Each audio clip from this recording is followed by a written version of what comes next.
guys, so I did a video, but it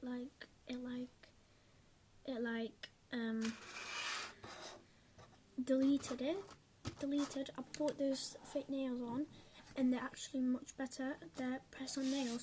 They're actually much better than the other ones. I tried the Dream Palette.